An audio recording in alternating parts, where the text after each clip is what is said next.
Hello, everybody. This is Paul Neeson with the Real Life Health Show. I just wanted to get on here nice and early and remind people that we need to think before we eat. We need to think about our food choices. We need to think about our health choices and what we're going to do. Do not wait for an emotional situation and run to grab some food. It's never going to end up in a good situation if that happens. And the reason why I say this is there's so many sick people out there today. And in our minds, we all want to be healthy and we want to feel good.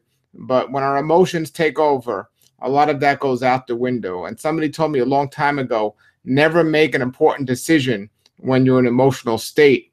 And that just doesn't mean in a negative emotional state, in any emotional state. Well, guess what? We're people and we're always in an emotional state. So does that mean we should never make any important decisions? No, that just means we need to be prepared and we need to plan everything. And one of the most important things we do in our life on a daily basis is what we put in our mouth, the food we eat, or the food we don't eat, because so many people overconsume their food. So we need to plan out and think about what we're eating. And one of the things I hear often is I ask people, how do you know what you're doing is working for you when it comes to your diet? How do you know that that diet is working for you? And I hear some of the most dangerous words I've ever hear when it comes to health and just about everything. It says, well, I feel. I feel good, or I feel bad, or I feel hungry, or I feel this way. Listen, folks, if you're determining your health and what you should be putting in your body and eating based on how you feel, you are going to get yourself in a lot of trouble. We need to not just go how we feel. We need to look at all the wonderful signs that the body gives us to tell us what we need, what we should be doing, and how often we should or shouldn't be doing it. We also need to use anything we can in terms of blood tests or in terms of prayer, especially prayer, to know if what we're doing is working for us. Feelings can be part of the mix, but it cannot be the mix. It cannot be the top of everything and the only thing. And way too many people go by that. And that's what gets so many people in trouble. So I might feel like eating something that I know is not good for my body. So don't go by your feelings, folks. Go by preparation and planning and praying and understanding how the body works and what we need. So what I recommend, if you're switching your diet, or just even if you're not thinking of switching your diet, you need to get more fresh, raw, ripe, organic fruits and vegetables in your diet. So make sure when you make your diet plan, your day will consist of some type of fresh fruits and vegetables, whether it be a smoothie or juicing or something else. You need to make sure that that's in your plan. If you're just going to go wing it and say, well, I don't know what I'm going to eat for lunch today, I'll see how I feel at lunchtime. Or I don't know what I'm going to have for dinner, I'll see what I feel. No, you're going to end up getting something that is just not healthy. And most people don't feel like eating vegetables until you plan it. You understand how to make them healthy. You understand what eating healthy is all about. And then, you'll start feeling about making some healthy vegetables that taste great. And it's a great thing when you can plan it and do it and prepare it. And the reason why I make this is I have some friends who want to go on a raw food diet or a vegan diet or just eat healthier, and they struggle. And I remember when I first did it, my struggles with it when I was first getting on eating this way, and the situation and how it was and so on. And I tried to do it, and for a month I did it, and then I ended up going. I took a trip to Orlando, Florida, and I couldn't find any raw food, and I was like, what am I gonna do? I couldn't even find vegan food. And then finally, I ended up finding a pineapple, and I ate the pineapple. But I felt at that time like eating bread or a pizza or something. But I didn't. I held out. I waited. And so that's what I'm suggesting is we don't have to just grab the first thing that's available. And it's about preparing. It's when I got more comfortable eating this way, when I would go to a restaurant, sometimes I would have an avocado in my pocket or in my bag.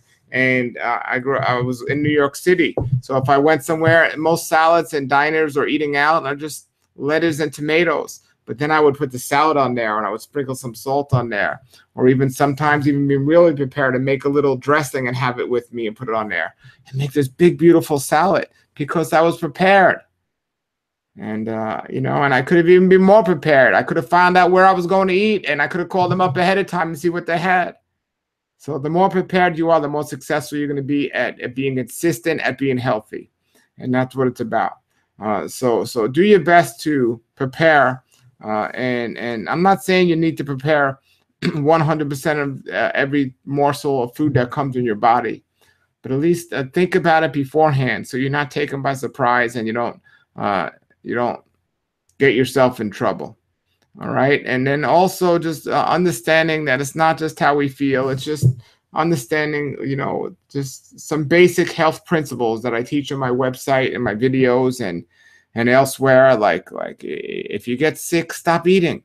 Fast for a couple of days. Maybe do a juice fast. But if you're healthy, that doesn't mean you can't stop eating also. You could just slow down and not overeat and just use the basic health principles we talk about. Skin brushing, sleeping with an open window, wearing clothes of natural fibers, and just the basic health principles that so many people don't feel like doing. But let's make a list and check it twice. And make a list of everybody and keep checking it every day. Make sure you're doing some of the basic things you need to be doing. All right, and that'll help you be successful at eating whatever type of diet you want to eat. But if you do the research, hopefully you'll want to eat a diet that is healthy and has a good amount of fresh fruits and vegetables in it. And just look at ingredients as well, because I did a video yesterday about a boy that died from a cheese allergy. From his parents told the school that you shouldn't give my child cheese because he's allergic to it. He has allergy to it, and they gave him, and he died 3 years old. You could check out that video on yesterday's video. Research it. Know what's in your food. That's another thing, because sometimes we don't feel like we want to read the ingredients, but read the ingredients. They're very important. And if it doesn't meet your standard, then don't eat it. And for example, GMO, genetically modified organisms, you need to research this, because they're hidden in so many foods today. And only if a food is organic can you assure yourself. And not even then. You need to get GMO free, but not even then. You need to understand the percentages that are allowed in certain foods to be called organic and also GMO free and all this, and just doing the research for yourself about that. That's so important. That's going to help you to prepare your choices and make wise choices. So I wanted to just get on here this morning and share this with you all and remind you, it's life is great. And if you think you feel great now, when you prepare what you're going to eat and you are well prepared and you do it consistently, the feelings and everything else is just so wonderful. And I want everyone to feel that. I don't want anyone to have to be sick or deal with disease or anything else. And we don't have to. And we can all do better, including myself, but we don't have to settle for sickness or disease or things like that. All right, everybody, please share this with others and let them know. Maybe it's just a reminder for them to prepare and also research. And it's so important that we do that. And you all have a blessed day. Try to start your day off right with some fresh fruits and vegetables. Go make a smoothie or a juice or something like that. Skip the bread and the eggs and all that other stuff, at least for breakfast, if you're not completely giving it up. And you remember, your smallest meal of the day should be dinner. You want to go to sleep on an empty stomach. The bigger meal of the day in the middle of the day, and eat something really healthy for breakfast. Like I said, fresh fruits or vegetables. All right. Until then, everybody have a blessed day and a great raw life.